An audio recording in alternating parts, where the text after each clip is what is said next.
Alright, yeah, that one say, Emma Kwaba, Edeba, and Ede Jumedi, so Ewo Ayoho TV. Latest update, yeah, Koso, Ewo Yamai Ghana, anyway, I see a Fanayina, and I'm a son for Mary Broom, baby boy, Ebiano, and Beijing. Now, I want to meet me at church and Wage, Ewo, comment section, I say a day, am I.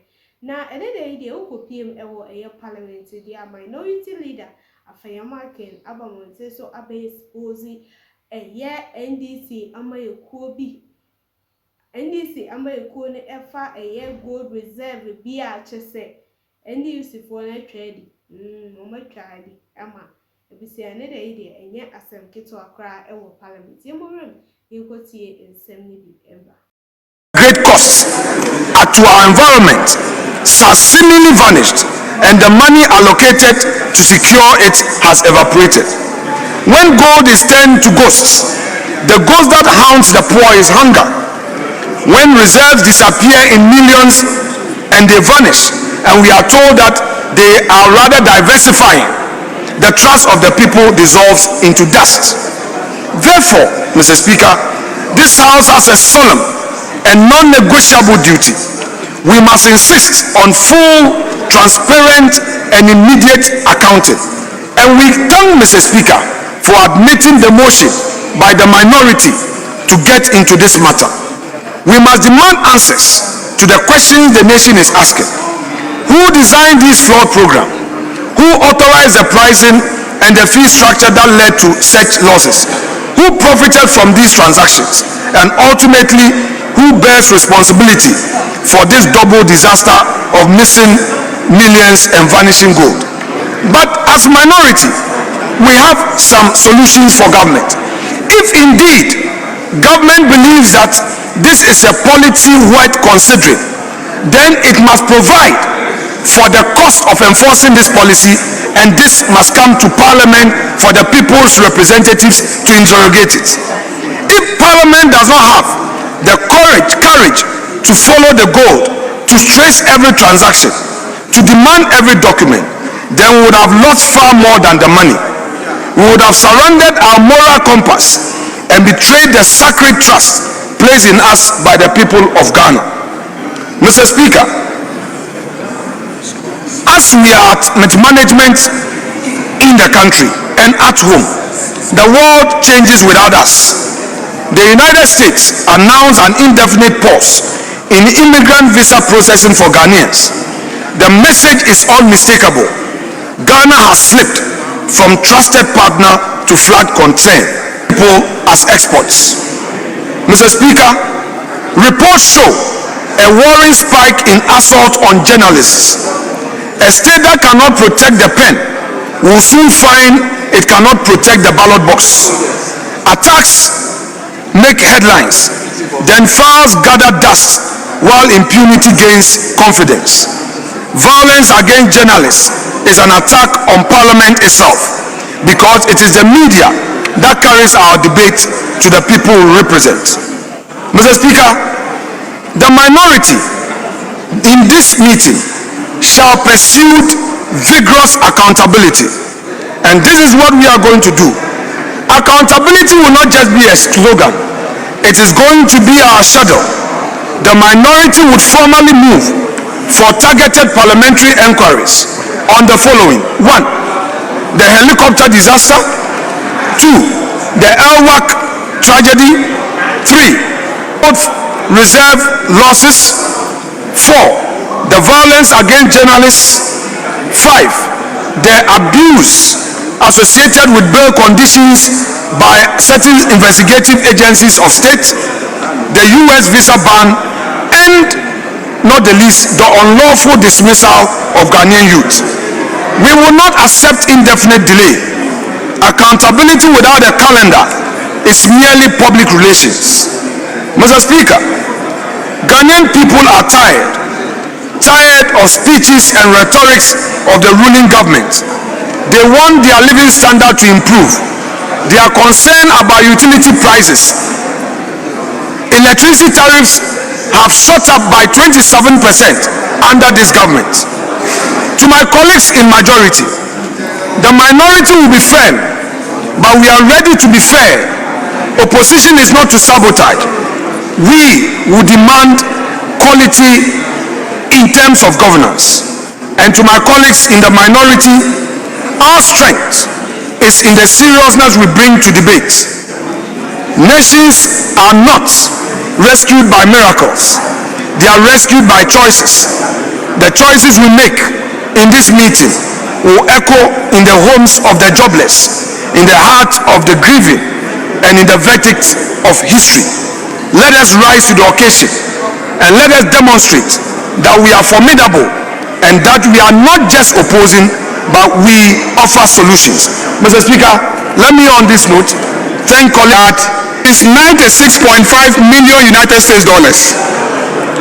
So 39 tons added by Gold gives us 3.8 billion United States dollars. Mr. Speaker, so if we lost 214 million United States dollars and gain 3.8 billion United States dollars, please do the mathematics. Please do the mathematics. Why would this House waste its precious time interrogating and investigating such a gargantuan gain to the Republic of Ghana? Simple maths. Simple mathematics. This is not Fufutu primary school mathematics. Mr. Speaker, there's nothing to investigate. We should be commending the Ghana Gold Board policy for the enormous gain that this republic has made from the implementation of the policy. When this parliament commenced its mandate, the nation faced high inflation, unsustainable debt levels, eroded confidence, and constrained fiscal space. The decisions before us were difficult but necessary. Today, there is clear evidence that those decisions are yielding results. Inflation has fallen to single digits. Interest rates are easing. The national currency has stabilized, and debt indicators are improving.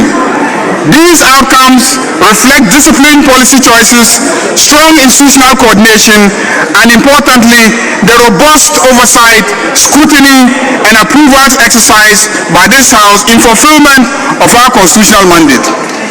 Right Honourable Speaker, Parliament is not an appendage of the Executive. We are an independent arm of government entrusted by the people of Ghana, affirm its commitment to constructive debate and cooperation. Differences of opinion enrich our democracy, but division must never obstruct national progress. Ghanaians expect solutions, not stalemate. It is also right, Honourable Speaker, that we acknowledge effective leadership when it delivers results. That is why I am here to once again commend President John Dramani Mahama and the National Democratic Congress, because they deserve commendation for the discipline, experience, and clarity with which they have governed during a challenging period of our nation. The progress recorded in restoring confidence, easing economic pressure, and laying the foundations for sustainable growth reflects leadership that has prioritized the national interests. Allow me to present an overview of Ghana's fiscal and macroeconomic performance in 2025, underscoring the key achievements and reforms that have strengthened our economy and laid a solid groundwork for 2026, 1 year. Strengthening the country's debt sustainability profile. Real GDP growth remains steady at 4.8%, supported by resilience in key sectors. Inflation remains stable at 8%, aligning with the Bank of Ghana's targets. VAT reforms announced in 2025 are in full implementation in 2026, aiming to ease the cost of doing business and support households. We abolished the COVID-19 health recovery levy, saving households and businesses 3.7 billion Ghana cedis in 2026.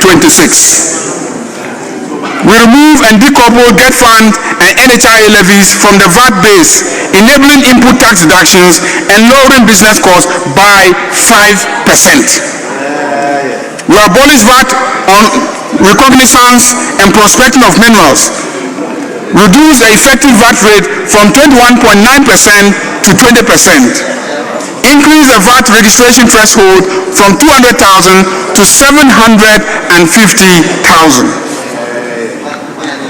Mr. Speaker, we extended the VAT zero rating on locally manufactured textiles to 2028.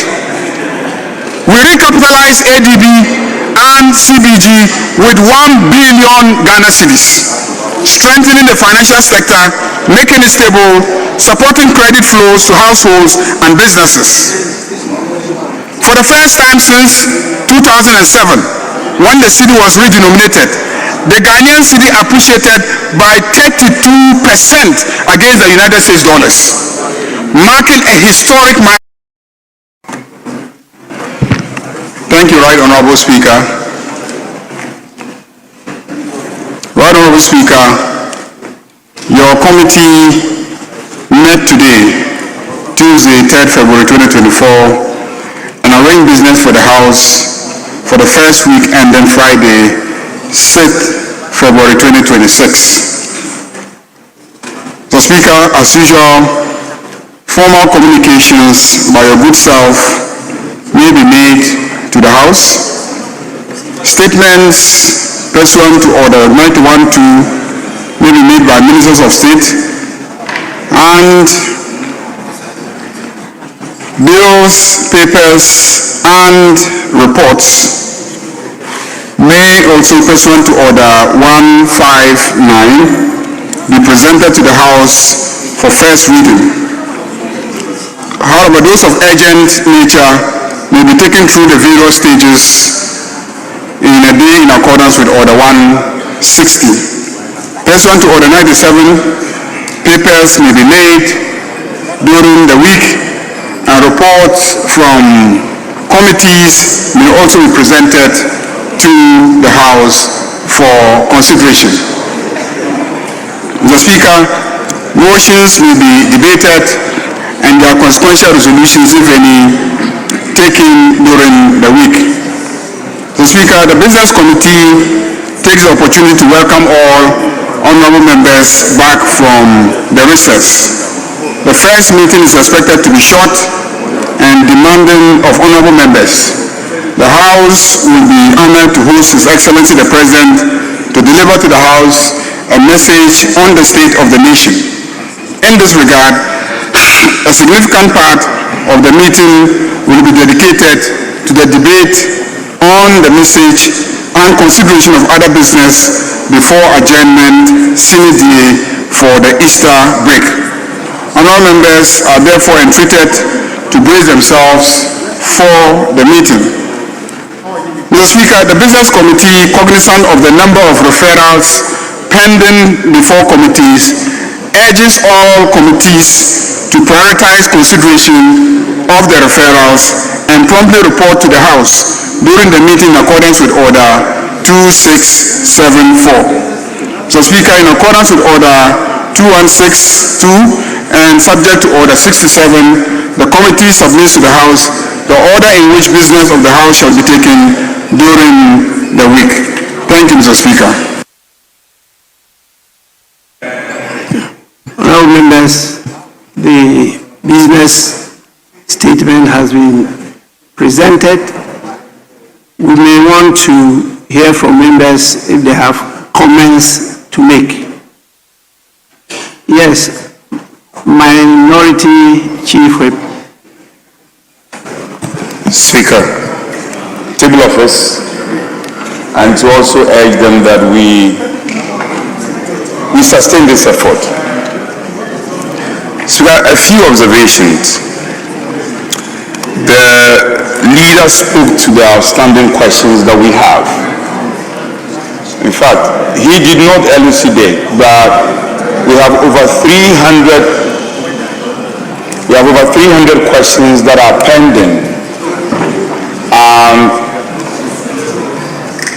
the face of the fact that this is a short meeting, we have maximum 8 weeks, we have to design a clinical approach